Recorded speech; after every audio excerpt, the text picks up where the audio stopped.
오늘 주실 말씀은 요한계시록 2장 1절로 7절까지 말씀입니다. 한 절씩 교독하시고 7절은 합독하여 읽도록 하겠습니다. 에베소 교회의 사자에게 편지하라. 오른손에 있는 7뼈를 붙잡고 7 금촛대 사이를 거니시는 이가 이르시되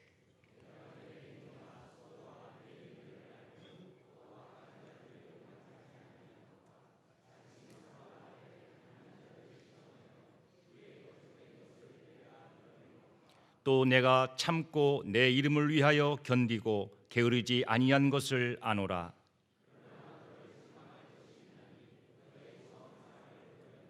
그러므로 어디서 떨어졌는지를 생각하고 회개하여 처음 행위를 가지라. 만일 그리하지 아니하고 회개하지 아니하면 내가 내게 가서 내 촛대를 그 자리에서 옮기리라.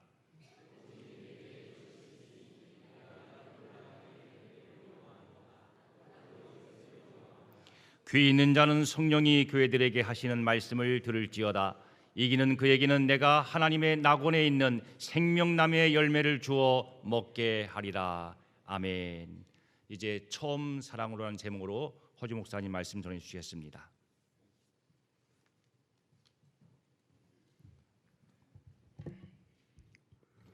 안녕하세요.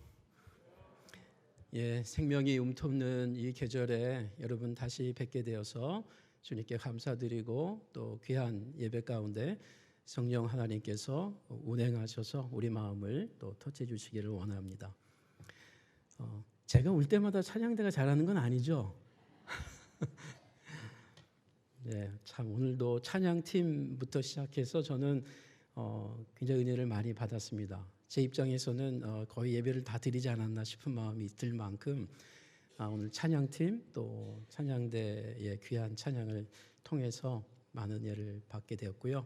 또 우리 선 권사님 또 귀한 준비하신 기도 감사드립니다. 우리 찬양대원들의 이 평균 연령대가 한 70대는 그렇죠? 되지 않을까 싶어요. 70대. 근데 복장은 한 30대 되고요. 그래요. 우리 반주자님이 좀 평균 연령대를 많이 깎아내셨다 이런 생각이 좀 듭니다. 그래요. 오랜만에 와서 또 함께 주 안에서 말씀을 나누겠습니다. 여러분 그 첫사랑, 처음 사랑 하면 어떤 생각이 떠오르십니까? 지금 연령대가 좀 높으시기 때문에 가물가물하신 분들도 있지 않을까 하지만 결코 그렇게 생각하지 않습니다. 기억력은 쇠퇴해도 그 첫사랑은 다 생생하게 기억하지 않을까 싶습니다. 여러분 어떤 색깔로 그려보실 수 있을까요? 어떤 분은 빨간색으로, 어떤 분은 노란색으로, 어떤 분은 흰색으로 제각각 다르게 좀 색깔을 선택하지 않을까 싶은데 색깔은 달라도 그 느끼는 어떤 그 감정은 매우 유사하지 않을까 싶습니다. 이 처음이라는 단어 또 사랑이라고 하는 이 단어, 이 두 단어가 각각 강력한데 이 두 단어가 같이 만나면서 더 많은 우리에게 여운과 느낌을 줍니다. 여러분 첫 직장 생각나십니까?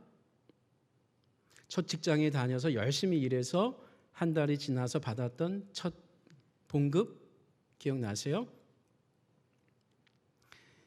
저는 저희 아버지가 첫 봉급은 아니었겠지만 그 노란 봉투에 이렇게 돈을 담은 그 봉투를 갖고 와서 이렇게 즐거워하셨던 것을 기억을 합니다. 그리고 그 당시에 굉장히 그 좋은 음식 중에 하나였던 이 전기 통닭구이 이런 그 기억 나실지 모르겠어요. 요즘은 워낙 우리 한국에 좋은 치킨 종류가 많아서 어떨지 모르겠습니다만 이게 전기로 이렇게 구워서 기름이 쫙 빠진 아주 고소하고 맛있는 그걸 항상 갖고 오셨던 기억이 납니다. 그러면 오늘 아버지 급여 날이구나, 봉급 날이구나. 그러면서 봉투를 탁 꺼내가지고 제 어머니에게도 이렇게 좀 얼마 주시고 또 저희들에게도 이렇게 줬던 그 기억. 노란 봉투가 누런 봉투가 기억이 납니다. 요즘은 급여를 받을 때 계좌로 들어오고 나가고 하니까 그런 어떤 낭만이 좀 없어지는 것 같아요. 숫자가 몇 개 들어왔나 그리고 숫자가 또 금방 나가는 그러한 시대를 살고 있습니다. 그러나 그런 때가 있었죠. 여러분, 첫 급여를 받고 예수를 믿고 난 다음에 이전에 없었던 첫 11조, 첫 헌금을 드렸던 기억나십니까? 여러분, 결혼해서 첫 자녀가 태어난 딸이 아들이 처음 태어나서 그래서 사랑을 줬던 그 기억들. 여러분, 첫 자동차, 요즘은 뭐 자동차가 너무 흔하지만 지금 여기 앉아 계신 분들이 자동차를 구입했을 때의 그 시대는 그렇게 뭐 흔하지 않았던 때 아닙니까? 그리고 뭐니 해도 첫 데이트, 첫눈 뭐 이런 것들 말이죠. 여러분, 그 음료 가운데 굉장히 그 인기가 많은 음료가 하나 있어요. 그 제목이 뭐냐면 이름이 처음처럼. 여러분 모르시는 분도 있을 것 같아서 제가 이렇게 갖고 왔는데 저 굉장히 인기가 많습니다. 저 이름 참 잘 줬다. 참 잘 줬다. 여러분 가운데 저게 뭐지 하는 분도 있을지 모르겠는데 그 아침 이슬 못지않게 인기가 많은 음료입니다. 여러분, 저 처음처럼이라는 거에는 많은 의미가 있지 않을까 싶어요. 심지어 부부끼리, 또 부자끼리, 또 같은 직장 동료끼리 옛날에 그 좋았던 감정, 좋았던 첫 만남 이런 것들을 생각하면서 회포를 푸는 거죠. 그 서먹하고 막막하게 된 그 관계들을 풀기 위해서 말이죠. 그래서 이 예수님을 모르는 사람들은 저는 음료를 같이 앞에 놓고 이렇게 한 잔씩 하면서 다시 이렇게 회복하는 일들이 굉장히 많습니다.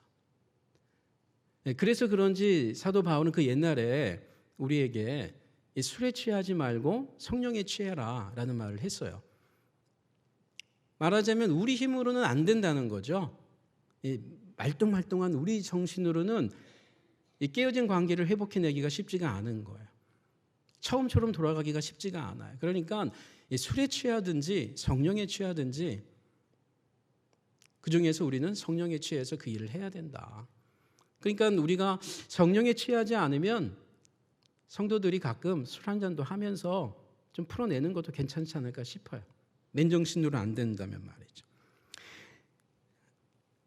유머가 하나 있습니다. 교회 청년이 있었는데 이 교회 청년이 첫사랑의 여자하고 결혼을 할 수 없었고 이 첫사랑의 여인이 다른 남자 청년, 교회 청년하고 결혼한다는 소식을 들었어요. 마음이 아팠습니다. 그래도 내 첫사랑이니까 그래서 축전을 결혼 당일날 보내기로 했습니다. 그래서 보냈습니다. 결혼을 축하합니다. 그리고 말씀 요한일서 4장 18절. 본문은 이렇게 시작이 됩니다. 사랑 안에 두려움이 없고 온전한 사랑이 두려움을 내어 쫓나니 두려움에는 형벌이 있습니다. 그런데 이 우체국 직원이 이 요한일서를 요한복음으로 알고 잘못 찍어서 보낸 거예요. 결혼식 당일날 사회자가 당연히 좋은 말씀일 걸 알고 이걸 읽고 난 다음에 성경을 굳이 찾아서 읽어줬습니다. 요한복음 4장 18절. 너에게 남편 5이 있었고 지금 있는 자도 내 남편이 아니니 내 말이 참되도다. 얼마나 오해를 받았겠어요. 이 청년은 정말 기쁨과 즐거움으로는 아니었겠지만 진심을 담아서 내 한때 첫사랑이니까 귀한 가정을 이루기를 원하는 마음에서 축전을 보낸 건데 이 당사자는 신부인 당사자는 얼마나 마음이 아팠겠어요. 요한계시록 2장 3장은 소아시아 7교회에 보내는 예수 그리스도의 말씀입니다. 여기 7교회는 아주 대표적인 오늘날 튀르키예, 과거에 이제 우리가 터키라고 하는 지역의 중심 도시들입니다. 이 지역 중에서도 에베소는 아주 핵심입니다. 왜냐하면 그 당시에 수도였고요. 대표적인 항구가 있었기 때문에 오늘날만 공항에 있는 도시와 같은 거죠. 그래서 이 에베소는 굉장히 중요한 도시였고 바울도 이 에베소를 굉장히 중요하게 여겨서 다른 어떤 도시보다 가장 오래 머물렀던 도시입니다. 3년 동안 내내 있으면서 말씀을 강론했던 곳이에요. 이 에베소는 종교, 상업, 그리고 무역, 교통, 또 여러 가지 신전들이 굉장히 많았던 곳이에요. 그 중에서도 이 아르테미 신전이 굉장히 유명했습니다. 지금도 7대 불가사의의 건축 중에 하나에 속하는 신전인데 그 당시는 뭐 어마어마했죠. 그러니까 사람들이 에베소를 꼭 방문하고 싶어 했습니다. 그 신전에 가서 제사를 드리고 싶었던 거죠. 그런 곳이 에베소 도시고 그 에베소에 교회가 세워진 것이에요. 바울이 한 50년경에 처음 방문합니다.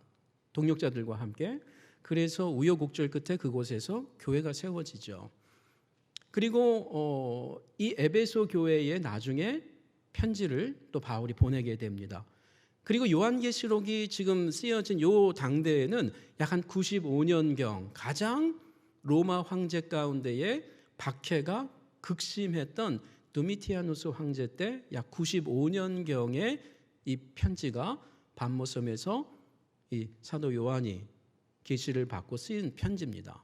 에베소와 나머지 6개 교회들에게 말이죠. 그러니까 지금 이 편지를 받을 때에는 약 한 45년이 지난 거예요. 에베소 교회가 설립된 지 말이죠. 사랑의 교회가 설립된 지 몇 년 됐습니까? 70년대에 세워졌죠. 그렇죠? 비슷하지 않을까 싶네요. 이 에베소 교회를 향해서 예수님은 먼저 칭찬을 아끼지 않았습니다. 2절과 3절입니다. 내가 너의 행위와 여러분들의 복수형입니다. 행위와 수고와 여러분들의 인내를 알고 또 악한 자들을 용납하지 아니한 것과 자칭 사도, 이 거짓 사도죠. 자칭 사도라 하되 아닌 자들을 테스트해낸 것, 그리고 그들의 거짓된 것을 여러분이 드러낸 것, 또 여러분이 참고 네가 참고 내 이름 예수의 이름을 위하여 견디고 게으르지 아니한 것을 내가 안다. 예수님이 알고 있다. 내가 안다. 여러분들이 얘기 안 해도 알고 있다. 그 수고와 인내와 오래 참음과 분별의 능력을 내가 알고 있다. 칭찬 2가지입니다. 에베소 교회 성도들의 이 행위, 수고, 인내, 오래 참음, 이걸 칭찬하고 있죠. 로마 시대의 그 박해가 극심했던 그 원형 경기장에서 이 네로 때부터 있었던 것이 점점 더 심해져서 굉장히 어려웠던 시대. 여러분, 우리가 그 로마 그 당시의 영화를 뭐 코바디스라든지 이런 옛날 영화들을 보면 실제로 이 사자들을 며칠 동안 굶기고 그 다음에 그리스도인들을 그 안에 들여놓은 겁니다. 이거는 꾸며낸 이야기가 아니에요. 역사 가운데 오히려 우리 성경은 그 이후의 시대는 기록하고 있지 않지만 교회 역사 일반 책들 안에 기록되어 있는 내용들입니다. 어마어마한 박해였죠. 그 박해 위에 박해가 바로 이 요한계시록이 쓰여지는 상황이라는 것이에요. 그럼에도 불구하고 그들이 인내한다. 믿음을 버리지 않는다. 더 나아가서 함께 모여 수고하고 있다. 내가 너희들의 믿음과 선한 행위를 알고 있다. 어마어마한 위로입니다. 또 하나는요, 바른 신앙 지식으로 잘못된 신앙들을 분별해내고 있다. 특별히 거짓 교사들이 사도들이 찾아왔을 때 그것을 분별해내고 있다. 그리고 그들을 쫓아냈다. 성경은 니골라당이라고 하는 한 그 인물과 그 그룹을 구체적으로 이야기하고 있습니다. 그 당시에 많은 거짓 교사들 그리고 성도들도 있었던 겁니다. 바른 지식과 분별력을 갖고 있었다를 지금 에베소 교회를 향해서 칭찬합니다. 생각해 보면 에베소는 말씀드린 대로 바울에게 잘 배웠습니다. 그것도 두란노 서원에서 2년 동안 집중적으로 거의 매일 하나님의 말씀을 배웠던 겁니다. 오늘날로 말하면 제자 훈련을 잘 받은 거죠. 그래서 이들이 분별력을 갖게 된 거예요. 뭐가 옳고 그른지를 잘 분간해냈습니다. 이런 신앙 교육 덕택으로 40년이 지나서도 여전히 그 환난의 때에 세상 속에서 지켜냈던 것입니다.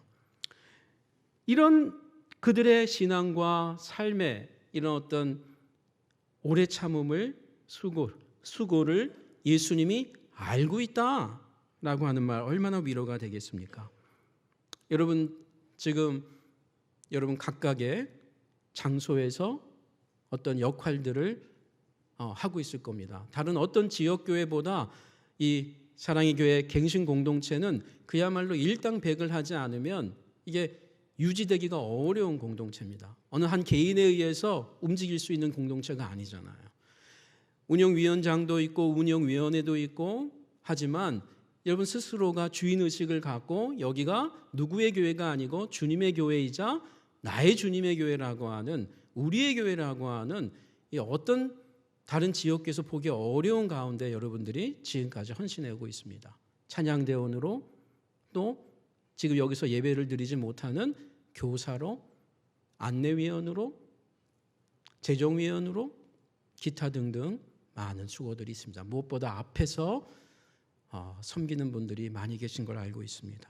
그걸 다른 권사님이, 다른 집사님이, 장로님이, 목사님이 다 헤아릴 수가 없어요.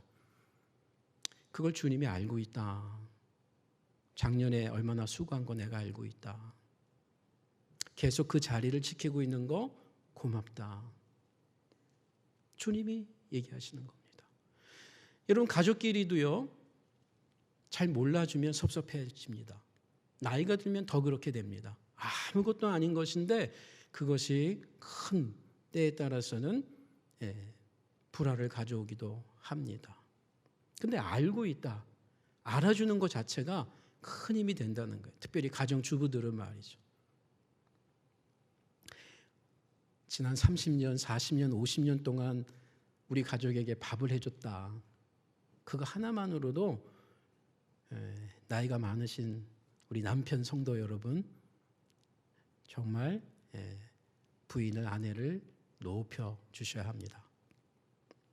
마찬가지입니다. 남편들은 정말 어마어마한 이 격동기에 50년대, 60년대, 70년대, 80년대 어마어마한 변화 가운데 직장인으로 사업하면서 가족의 생계를 책임지는 거 이게 쉬운 일이 아닙니다.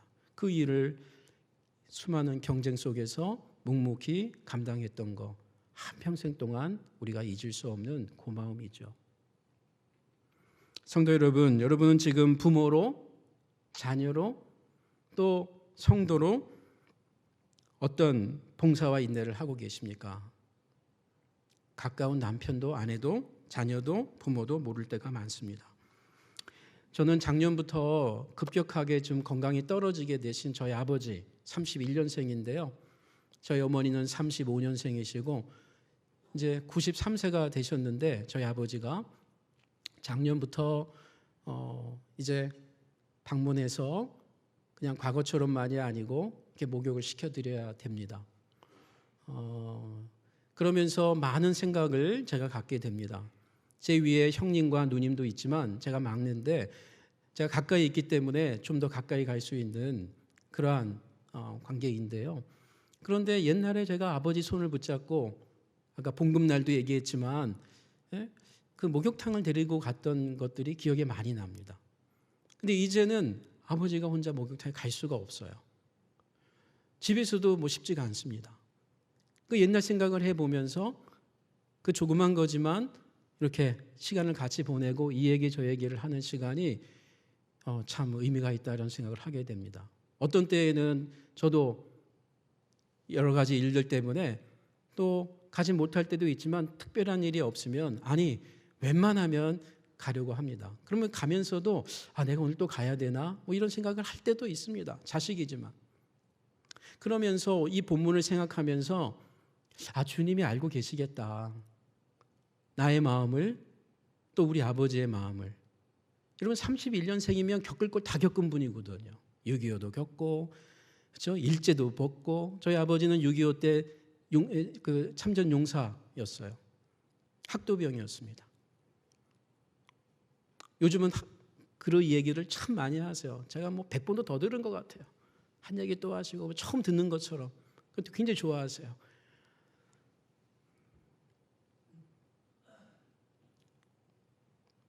아버지가 2살 때 돌아가셔가지고 저희 친할아버지가 되겠죠. 그 얘기를 가끔 하세요 요즘. 아버지 얼굴도 기억이 안 나시는 분이에요. 그 사회 속에서 그 한국의 그 비참했던 시대를 겪으면서 걸어오신 분이란 말이에요. 지금 여기 앉아 계신 분들이 적지 않은 분들이 그런 인생을 다 겪으신 분들이에요. 거기에 아내들은 남편에게 말 한마디 할 수 없던 그 문화권 속에서 이제는 모든 얘기할 수 있는 여성 인권이 확실히 바뀐 시대를 지금 또 겪고 있는 분들이니까 이 갈등과 혼란이 너무나 많습니다. 근데 이분들이 또 사위를 보고 며느리를 봐야 되는 시대를 맞이한 거예요.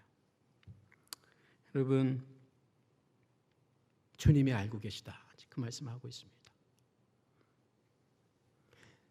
60년대생의 세대가 부모를 섬기는 마지막 세대가 아닐까라고 한국의 사회학자들이 얘기하더라고요. 그만큼 한국 문화가 바뀌기 때문에 그래요.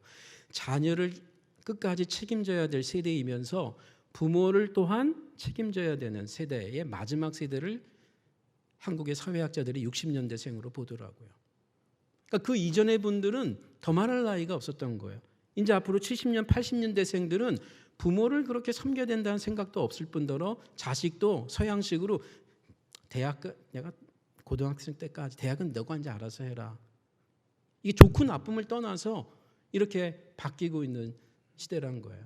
그러니 얼마나 지금 억울하게 생각하는 분들이 있겠어요, 이 자리에. 태어날 때부터 결혼할 때부터 내 의사를 갖고 결혼하지 못한 분들도 아마 여기 계실지도 몰라요. 근데 주님이 알고 있다. 참 위로가 되는 말입니다. 성경을 다시 봅니다. 에베소 교회를 향한 예수님의 말씀이 계속됩니다. 그런데 이번에는 예수님의 칭찬 다음에 예수님의 책망이 나옵니다. 에베소 교회만 한 것은 아니에요. 이 7교회 중에 2교회를 빼고 서모나와 빌라델비아 교회를 빼고 나머지 5교회는 다 칭찬과 함께 책망을 받았습니다. 에베소 교회가 받은 책망은 2장 4절에 나옵니다. 그러나, 여기서 그러나는 칭찬하고 난 이후에 안타까운 예수님의 마음이야. 내가 이 말을 안 할 수는 없다. 자랑할 게 너무나 많지만 칭찬하고 싶고 위로하고 싶지만 이 말을 내가 안 할 수는 없다 하면서 너를 책망할 것이 있는데 너의 처음 사랑을 버렸느니라 라고 합니다. 바울을 스승으로 둔 교회였어요. 주님께로부터 칭찬받을 만큼 신앙이 견고한 교회였습니다. 그런데 어느새부터인가 이 주님을 향한 첫사랑이 사라진 겁니다. 생각해 보겠습니다. 한 남자 여자가 청년이 결혼을 했습니다. 양 부모가 결사반대를 했어요. 그런데 우여곡절 끝에 결혼을 한 겁니다. 양 부모가 다 무시했어요. 두 사람이 더 열심히 살았습니다. 더 사랑을 나눴습니다. 남편은 직장에서, 아내는 가정에서, 그리고 자녀가 태어났습니다. 열심히 자녀를 양육했습니다. 그리고 시간이 지났습니다. 10년, 20년이 지났습니다. 이제 생활이 어느 정도 안정이 됐습니다. 남편은 남편대로, 아내는 아내대로. 그런데 어느 순간부터 부부간의 대화가 그렇게 녹록하지가 않습니다. 그리고 어느 순간부터는 대화다운 대화가 사라졌습니다. 그리고 하는 대화라고는 밥 먹었느냐? 그만 자자. 나 나갔다 온다. 뭐 이런 어떤 의미 없는 대화만 하게 되는 부부. 어디서 무슨 문제가 생길 것일까? 이 부부는 누군가 통역을 해주지 않으면 대화가 되지 않아요. 같은 한국어를 사용하고 있지만 서로가 하고 있는 그 말의 의미를 이해를 하지 못하는 상황이 되어버린 것이에요. 그런데 이 부부가 가정입니다. 이 부부가 교회에서는 너무나 각각 열심히 봉사하는 또 분들이에요. 이런 경우에 어떤 이야기를 그 부부에게 할 수 있겠습니까? 사랑이 식었다라고는 할 수 없습니다. 사랑을 버린 겁니다. 오늘 우리 성경에 처음 사랑을 버렸느니라. 그 양부모가 반대할 만큼, 그럼에도 불구하고 결혼했을 만큼 뜨거운 불같은 그 사랑을 그들이 확인하고 나누고 결혼했음에도 그렇게 되어버린, 그러나 사랑이 식은 것만이 아닌 버린 상황이 됐다는 것입니다. 누군가 그럽니다. 20대 부부는 불같은 사랑을 하고 30대 부부는 싸우면서 사랑을 하고 40대 부부는 어쩔 수 없이 사랑하면서 살고 50대 부부는 정 때문에 살고 60대 부부는 갈 데가 없어서 살고 70대 부부는 서로 보니까 가끔씩 불쌍해 보여서 또 살고 80대 부부는 서로 무슨 말을 했는지 기억이 안 나서 같이 산대요. 남편과 아내의 최고 자산은요, 서로의 배우자가 모르는 적금 통장이나 주식이 아니에요. 나이가 들어가면서 정말 그 부부의 자산은, 그 가정의 자산은 공감해주는 사랑입니다. 이 공감하는 것은 그럴 수 있겠다. 저 사람이 저런 집에서 태어났고 저렇게 자랐고 그 친정 아버지 밑에서 친정 어머니 밑에서 그러면서 또 내 남편이 저런 상황에서 형님이 키우면서 그렇게 살다가 지금 이 나이까지 왔는데 저런 말 할 수 있겠다. 이런 공감은 말이죠, 그냥 갑자기 생기질 않습니다. 그 사람을 알고 싶어하는 마음, 더 알고 싶어하는 마음, 그리고 60대 넘어서 비로소 처음 알게 된 내 남편, 내 아내의 또 다른 이야기, 그러면서 더 이해해 주게 됩니다. 그리고 그것이 훈련이 되고요, 습관이 되고 성품으로 자리 잡게 됩니다. 성경은 그래서 바울 사도께서는 사랑을 성령의 열매라고 그랬어요. 오늘 우리 성경 읽은 성경의 마지막 절도 이 열매라는 얘기가 나옵니다. 여러분, 열매는 갑자기 생기질 않아요. 시간이 좀 걸립니다. 그리고 그 열매의 첫 의미로 바울은 사랑을 시작합니다. 사랑, 기쁨, 희락, 오래 참음, 자비, 양성, 충성, 온유, 절제, 이와 같은 것들.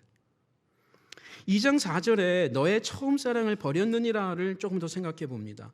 여기서 버렸다라는 이 그리스어 아피엠이라는 단어는 그냥 어쩌다가 깜빡한 게 아니에요. 의도적으로, 습관적으로, 점점점. 그래서 이 단어의 영어 성경을 보면 두 단어가 가장 많이 나옵니다. 하나는 forsake, 또 하나는 abandon이라는 단어예요.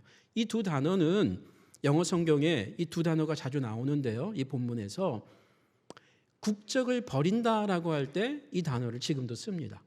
또는 사랑하는 연인끼리 헤어질 때 더 이상 너 안 만나라고 할 때 이 단어를 씁니다. 그러니까 이것은 아무 생각 없이 무의식 가운데 국적을 포기하는 게 아니고 결단하고 내가 이제 더 이상 하면서 포기하는 거, 버리는 거를 말하는 거.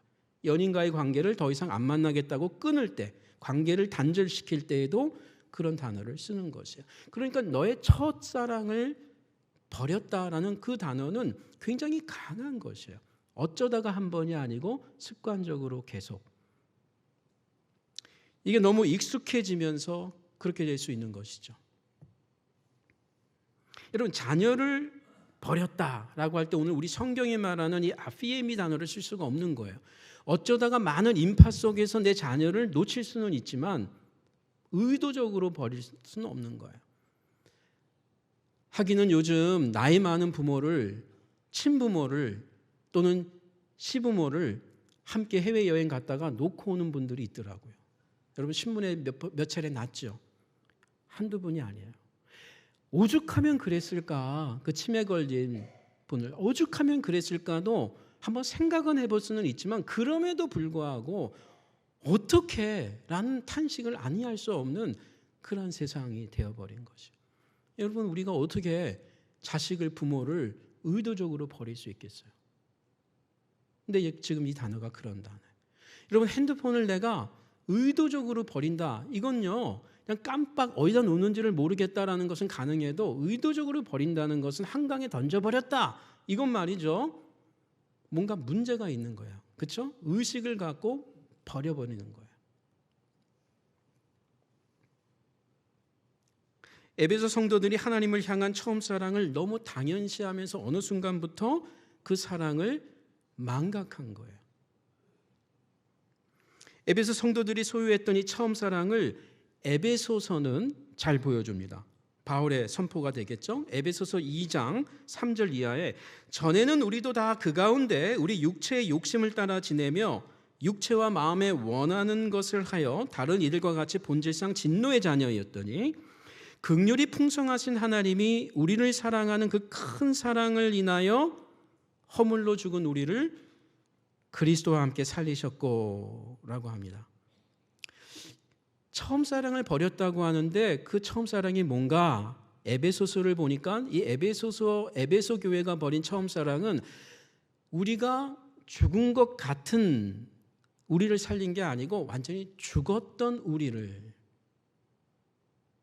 죽은 거예요. 그 죽었던 우리를 살린 하나님의 그 큰 사랑, 예수 그리스도를 통해서 살린 그 큰 사랑, 자기 아들을 주시면서 죽기까지 사랑했던 그 큰 사랑, 그래야 우리가 다시 살아날 수 있었던 거예요. 그 죽었던 우리를 살렸는데 시간이 지나면서 점점 우리는 잊어버리는 거예요. 죽었다가 다시 태어난 것을 생각하지 못해요.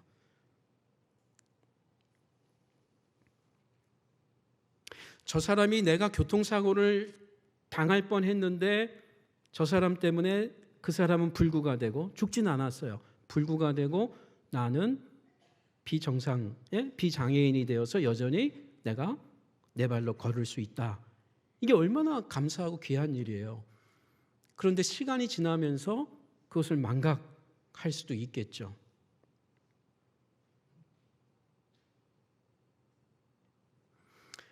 내 못난 모습 그대로 받아주시고 용납해 주신 그 하나님의 큰 사랑, 그 하나님의 그 큰 사랑을 깨닫게 됐던 그 사랑, 그것을 잊어버리게 된 거예요. 그 사랑 때문에 기뻐하고 그 사랑 때문에 감격했던 내 하나님을 향한 순수했던 사랑, 로마 제국의 박해 가운데 눈을 부릅뜨고 살지 않으면 버틸 수 없었던 그 박해 시대 가운데 그들이 살아남기 위해서 살다 보니까 이런 순수했던 사랑을 잃어버리게 되었을까? 교회 안에 어떤 순간부터 찾아 들어오는 거짓된 성도, 거짓된 사도, 오늘날로 말하면 목회자, 그리고 그들과 싸우고 그리고 믿음을 지키고 그들을 내어 쫓다 보니까 그 사랑이 사라지게 된 것일까? 하나님의 사랑이 당연시되면서 연쇄적으로 일어나는 일이 있습니다. 요한일서 4장은 이렇게 얘기합니다. 누구든지 하나님을 사랑하노라 하고 그 형제를 미워하면, 여기서 형제는 남성 중심 문화이기 때문에 여성도 포함하는 말입니다. 그 이웃 성도를 미워하면 이는 거짓말하는 자니 보는 바 그 형제를 사랑하지 아니하는 자는 보지 못하는 바 하나님을 사랑할 수 없느니라. 우리가 이 계명을 주께 받았나니 하나님을 사랑하는 자는 또한 그 형제를 사랑할지니라.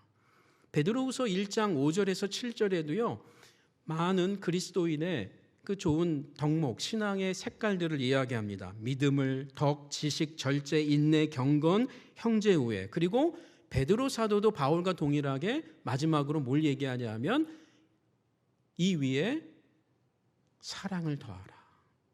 이 모든 것 위에 사랑을 더하라. 사도 요한도 요한 1서에서, 베드로 사도도, 그리고 바울은 고린도전서 13장에서 모든 이야기를 하다가 사랑이 없으면 그 믿음도, 그 은사도, 그 봉사도, 산을 옮길 만한 믿음도 하면서 믿음, 소망, 사랑, 이것은 너무나 귀한, 끝까지 가야 될 건데 그 중에 제일은 사랑이다. 그 사랑은 믿음과 소망과 경쟁에서 사랑이 났다는 말이 아니고 결국 사랑 안에 참 믿음과 참 소망도 다 들어가는 것이다 라는 말일 겁니다. 옥 목사님이 교회를 고민하면서 개척하면서 교회 이름이 처음에는 다름이었다고 제가 알고 있어요. 그러다가 어느 순간 오래지 않은 시간에 이제 사랑의 교회라고 했을 거예요. 그러니까 여러분이 지금도 사랑의 교회 이 말을 갖고 있겠죠. 사실 그 당시에는 사랑이라는 말을 잘 안 쓰던 때예요. 특히 보수 교회들이. 그 이유가 있습니다. 여러분, 이 서구권에서부터 국내는 특히 그런 영향을 받고 구속 신앙과 사랑의 신앙 이 두 가지가 대결을 했어요. 서구권에서 100년 넘게, 200년 넘게.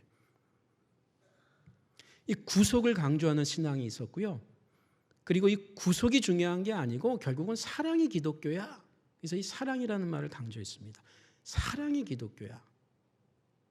그 사랑은 굳이 예수를 믿는 거에서 구원이 있다라고 생각할 필요는 없어. 성경이 그때나 지금이나 꼭 받아들일 수 있는 것은 예수님이 십자가에 죽었을 때 왜 죽었는지는 알지 못해. 솔직히 자유주의 신학자들의 얘기입니다.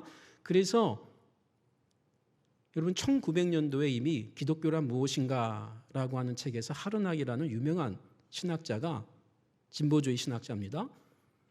기독교는 사랑이다. 사랑이 중요하다. 이 사랑은 진짜 기독교가 지금 현대인에게도 어필할 수 있다. 기적은 못 믿을 수 있어도 사랑은 여전히 경쟁력이 있는 기독교 종교의 핵심이다. 그 이후부터 더 보수적인 신앙의 기독교는 구속을 더 강조했어요. 십자가를 강조했어요. 그래서 사랑의 종교와 구속의 종교가 갈라져 버렸어요. 저는 모르긴 해도 옥하는 목사님이 고민을 했을 거예요. 이게 싸울 문제가 아니다. 이 구속을 강조하다가 서구권만이 아니고 한국 교회가 분파가 계속 일어난 거예요. 서로 구속을 더 강조하다가 십자가만 강조하다가 결국은 형제 사랑을 잊어버린 거예요. 점점 분파가 이루어진 겁니다. 저는 분명히 그 고민을 하셨을 것이라고 봐요.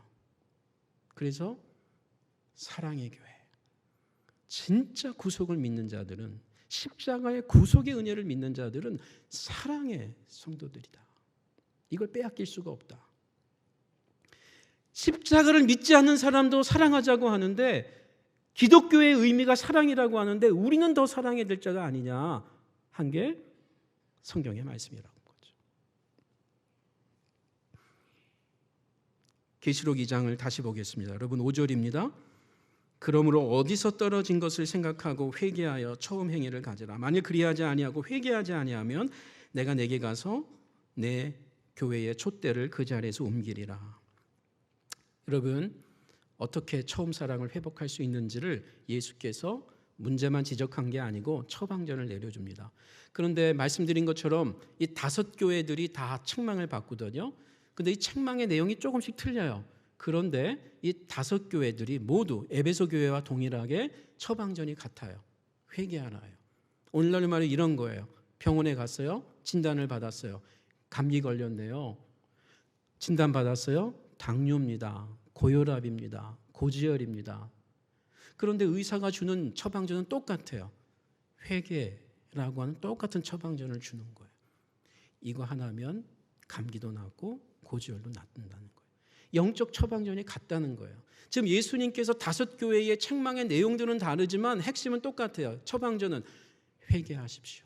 아니 회개하라 명령입니다. 오늘 우리 본문에서도 생각해내십시오. 이거 기억하라라는 명령이에요. 그리고 회개하라고 하는 명령이에요. 그리고 나서 첫 행위를 다시 살려내라라고 하는 명령이에요. 3개의 명령이 나옵니다. 그 가운데에 회개하라가 있고요. 그리고 동일한 메시지가 연이어지면서 이렇게 얘기하죠. 만일 그리하지 아니하고 회개하지 아니하면 기억해내지 어디서 떨어졌는지 기억해내지 못하고 회개하지 못하고 첫 행위를 회복하지 못하고 그래서 회개하지 못하면 이라고 다시 한번 강조하고 있는 거예요. 교회다움, 성도다움을 제하겠다라는 무서운 말씀이 교회의 촛대를 옮기겠다라는 말. 교회의 촛대를 옮기겠다라는 말은요. 목욕탕에서 물을 빼내겠다 이런 말. 목욕탕이 아무리 좋은 대리석으로 좋은 샤워 시설을 갖추고 있어도 평수가 넓어도 그 목욕탕에 누가 가겠습니까? 치킨집에 치킨을 더 이상 공급하지 않겠다. 그러면 치킨이라고 하는 간판을 달았어도 더 이상 치킨집이 아닌 거예요. 교회라고 하는데 이 교회 안에 이 회개가 없으면, 그렇죠? 그러면은 내가 촛대를 옮기겠다. 교회의 다음을 내가 뺏어내겠다. 성도 여러분, 주님께서 에베소 성도들을 향해서 그리고 우리를 향해 그때 그 시절 받은 은혜를 기억해내고 처음 행위를 가지라고 하는 목적이 무엇 때문일까요? 저와 여러분이 이 에베소 교회가 과거에 회개를 안 했을까요? 지난 45년의 역사를 가진 에베소 교회가 했죠. 그런데 그게 어느 때부터 립 서비스가 되는 거예요. 입술로. 그리고 행동도 나름 고치는 것 같지만 다시 원위치. 주님께서 진짜 회개를 보고 싶다라는 말이에요. 에베소 교회만이 아닌 이 7교회를 향해서. 회개가 뭔가요? 한자를 보면 이 뉘우칠 회자와 고칠 개자입니다. 그러니까 잘못을 뉘우치고 고친다는 말이에요. 맞는 말이에요. 그래서 우리가 이런 이미지를 생각할 수 있어요. 이 자기 살을 깎아내듯이, 그렇죠? 그래서 이 조각상에서 조각의 어떤 모양을 제가 한번 가져와 봤습니다. 저게 쉬운 건 아니에요. 저 굉장히 귀한 거예요. 그 비계 덩어리를 이 영적인 이 죄악들을, 잘못된 습관들을 끊어내는 거, 이게 쉬운 일이 아닙니다. 어느 순간부터 비대해지면요, 이게 쉽지는 않아요. 그런데 그럼에도 불구하고 회개는 이렇게 잘라내는 정도는 아니에요. 더 중요한 성경의 본질적인 개념은 히브리어로나 그리스어로나요, 돌이키는 거예요. 그래서 오늘날로 보면은 유턴이기 정확하게 맞습니다. 돌아서라, 돌이키라. 오늘 찬양팀이 부른 찬양 정확하게 그 고백입니다. 여호와께 돌아가자. 여호와께 돌아가자. 우리가 서로 사랑할 때 세상은 주를 본다. 세상이 주님을 볼 수 있다 하면서 여호와께 돌아가자. 이 돌아가는 게 가장 중요한 거예요. 핵심은 뭐예요? 우리가 어느 순간부터 하나님과 멀어졌다는 거예요. 그러니까 지금 입술로 행동으로 뭘 고치기 이전에 가장 중요한 거는 주님께로 다시 돌아가겠다라는 거예요. 이것이 성경의 회개 개념의 가장 중요한 개념입니다. 돌아가면 하나님께 같이 가까이 나아가면 거기서 나를 보게 되는 거예요. 저는 이 성경에 이 회개 개념이 나올 때마다 누가복음 15장에 돌아온 탕자 비유를 읽을 때마다 떠오르는 우리나라의 영화가 있어요. 그것은 2000년에 개봉한 영화인데 박하사탕이라고 하는 영화예요. 설경구 씨가 남자 주연을 하고 그리고 문소리 씨가 이 여자 주연을 한 영화예요. 문소리 씨나 설경구가 그렇게 두 분이 유명하지 않을 때입니다. 그런데 이 박하사탕을 통해서 이 두 사람이 유명해진 것만이 아니고 이 영화가 굉장히 많은 상을 받았습니다. 심지어 외국 영화 평론가들이 이 영화를 극찬하는데 한국의 10대 영화에 넣었고요. 그리고 오늘날 같으면 아마 아카데미 상을 분명히 받았을 영화라고 합니다. 이 영화는 1999년 남자 주인공이 극단의 선택을 하는 것으로 시작하고 끝나요. 그러면서 20년을 회고하는 영화입니다. 1979년부터 99년 본인이 극단의 선택을 철로에서 하는 그 순간까지 이 주인공 영호는 설경구 씨인데 영호는 첫사랑을 합니다. 20살에 79년도입니다. 그리고 그 여인도 문소리 씨도 손임 씨도 첫사랑을 합니다. 그러다가 남자가 군에 가게 되죠. 1980년. 그리고 얼마 되지 않아서 5.18 사태가 일어납니다. 주인공은 어쩔 수 없이 군대에서 총을 갖고 그 사태에 들어가게 됩니다. 그리고 한 여학생을 살려주기 위해서 막 도망가라고 표시하다가 총으로 표시하려다가 잘못해서 방아쇠를 당기고 그 여학생이 죽게 됩니다. 살려주려고 했던 벌벌 떨고 있는 그 여학생을 본인이 죽여버린 거예요. 그러면서 씻을 수 없는, 돌아갈 수 없는 자기의 삶을 살게 됩니다. 그 순수하고 착했던 영호라는 그 청년이 더 이상 돌아갈 수 없는 길을 갑니다. 제대했습니다. 그리고 경찰이 됩니다. 그리고 잔인무도한 고문자가 됩니다. 국가를 반대하는, 국가를 향해서 데모했던 학생들을 잡아만 오면 어마어마한 데모, 그 대학생들을 참혹하게 고문하는 고문경사가 되고요. 그리고 그 일을 그만두고 또 가구 사장이 되다가 IMF를 만나고 무너지고 망하고 가족이 이혼을 하고 자식들로부터 아내로부터 다 등돌림을 당합니다. 그러다가 자기의 첫사랑 수님의 남편이 찾아옵니다. 내 아내가 지금 병원에서 의식이 없는데 살아생전 당신을 보고 싶어 했다 하면서 병원으로 인도합니다. 이 영호가 병원에 갑니다. 갈 때 박하사탕을 갖고 갑니다. 이유는 군에 있을 때마다 첫사랑 수님이 편지와 함께 박하사탕을 하나씩 넣어줬거든요. 그것을 먹지 않고 늘 보관해 놨던 그 옛날을 기억하는 거예요. 그 수님이 군에 올 때마다 만나려고 하지 않습니다. 자기가 너무 더러운 사람이 되어버린 거예요. 그리고 그 박하사탕을 들고 마지막에 그 첫사랑 수님을 찾아가서 눈물을 흘리면서 얘기합니다.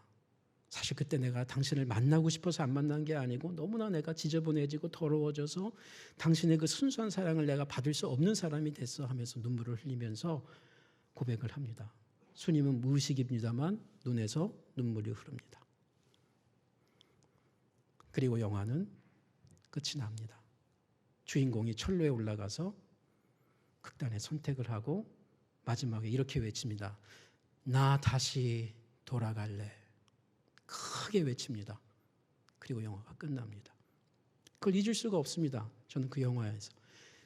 그 영화는 주인공은 돌아가고 싶은 때가 굉장히 자주 있었어요. 수님의 그 첫사랑의 여인이 계속 찾아올 때마다 군대를 제대하고 난 이후에도 또 찾아갑니다. 그런데 그걸 받아낼 용기가 없는 거예요. 난 너무나 변했기 때문이야. 난 너무나.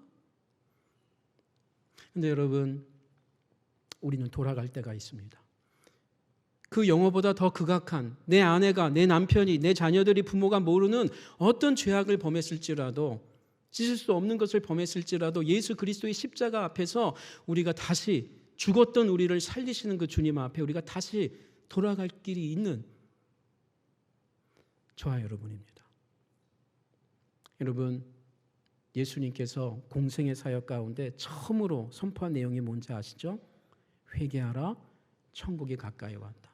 예수님이 기뻐하라, 감사하라, 천국이 가까이 왔다라고도 할 수 있었겠지만 주님은 회개하라를 먼저 선포하셨어요. 왜요?